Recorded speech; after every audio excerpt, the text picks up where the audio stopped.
increase over the board's fiscal year 2009-2010. The budget that we bring forward for this coming year is, as you've already heard, true to the Board of Education's goal, which was to maintain a high level of educational services and supports to students while maintaining our sense of fiscal responsibility. The budget maintains target class sizes the board has adopted as being healthy for instruction. As you've heard, it preserves instructional programs, and it addresses what we see as changing needs and remedies some difficulties that we've experienced as a result of past budgets. We've already mentioned that the contracts that were negotiated as a 0% increase for next year were very, very desirable in putting this budget together. The principals were directed to bring in operational budgets for their buildings that reflected a 0% increase for next year.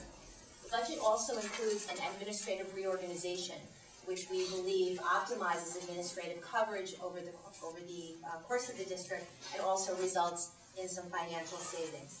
And the budget that we bring forward also reflects having been scrutinized at every line item level for both efficiencies and historical spending patterns.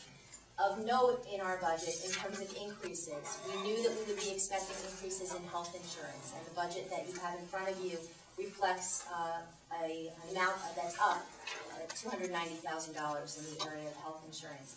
Transportation is an area that is up just at $150,000. Of noteworthy in terms of savings, our unemployment numbers and projections for next year, we've been able to trim that line by $53,000. And our professional technical services line, we've brought down just under $44,000. So I hope that you see that both with that tradition and that eye to the future, we are also living up to that fiscal responsibility. The plan we've provided for you also includes a summary of our capital improvement plans, and that's where I'm going to leave my remarks. I hope that brevity is appreciated, and it certainly is on our side. So that's where we are. We're very happy to answer any questions that the board may have. Mr. Ryan has some questions. Being where I used to be, obviously I'm very interested in this, and I have a few areas I'd like to explore and discuss with you. I went through all the staffing, and I think they've done very well. This the whole budget has done very well, as I mentioned earlier. You laid out very nicely. It's organized well, and you can certainly understand what it is and what's happening with the increases and decreases. But do you have 30 special interests? Well, I just read that somehow.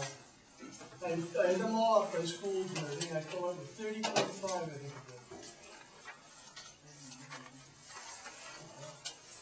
Special ed teaching staff, 31.5 for the district. That's across all of our schools to include our preschool. Is that a little bit high, or is it for our kind of system and size and everything? Is that about all? No, I don't believe that that's high. I believe that that's accurate. There are a lot of things that happen in the other thing, I've been asked, not by a number of people, very few, but it's in our section of town where I was talking about your administrative reorganization, because there are those parents, especially parents, who are going to panic and this and that. Personally, I reacted that I think it's something that probably should be done, and it will be done well and be very effective if the people who have the roles are quality people. I'm going to assume that they are. So would you comment a bit about that, what you're doing? Absolutely. One of the things that I have tried to make clear to the citizens of the town is that if I thought in any way that this administrative reorganization would pose an issue of safety or supervision, it would not be something that I could support. And so what I'm bringing forward in this administrative reorganization is a plan that I believe is a viable one. Stonington is certainly not breaking new ground when it comes to having one principal oversee more than one school. It is something that has been done. Is it ideal? No. Is it something that in good economic times I might be out advocating for? No. But I do believe that the program that we've brought forward really does address the needs that are involved with supervision, and this plan also addresses the loss of some administrative support that we've experienced in the past few years.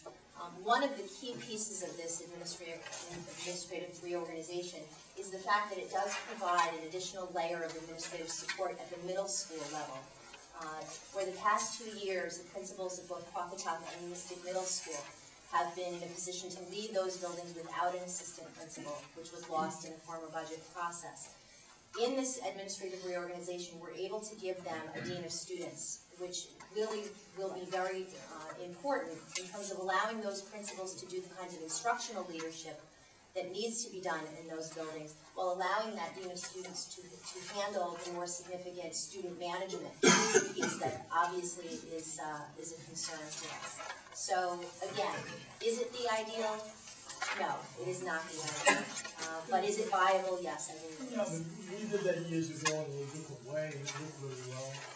And the parents tried, but the children didn't, so, you know, everything works out well. I had it too, we had a coordinator of student support that's been eliminated. That is correct. What is a coordinator of student support? The coordinator of student support is a position that we were able to fund using some of the federal stimulus money. And that person was brought on board really to address two issues. One was to help move forward an initiative in district which is called Response to Intervention. It is a plan by which students who are struggling have a support team that is created, by which goals are developed for students, supports are implemented, and the monitoring of those goals happens on a very frequent basis. We needed that layer of support. That person has also been utilized to provide support at Dean's Mill School in the area of special education, because in last year's budget, we lost an assistant principal at Dean's Mill School. And so that coordinator has been filling that role. In the new administrative reorganization, I believe that the elementary programming facilitator can pick up that additional support that's required at Dean's Mill School. What happened to this person, did he leave? Or did he resign or something? No, that the coordinator of student support is a reduction in force. And he or she is gone. At the end of this year, in this budget plan, that position will be reduced as a result of budget. I have just one more, and I'm not trying to get into what the Board of Ed does in executive session, as you know.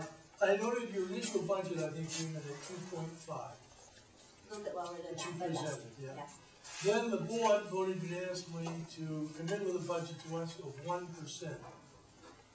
Now, when you finished, it was 1.37. I'm just curious, as a former school administrator, what was so dire and important that created a 3.7 increase over what they wanted? Well, If I could answer briefly, Okay. we set a target goal, I think as a group, we set a range, and it wasn't one exactly, I think. Maybe it's at 1.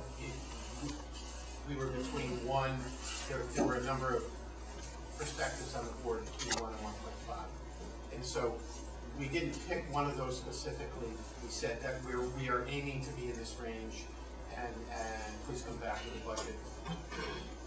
Fully anticipating that we might have to go another round with that budget when it came back. When it came back at 1.37 and it was introduced to us and explained to us, we understood that.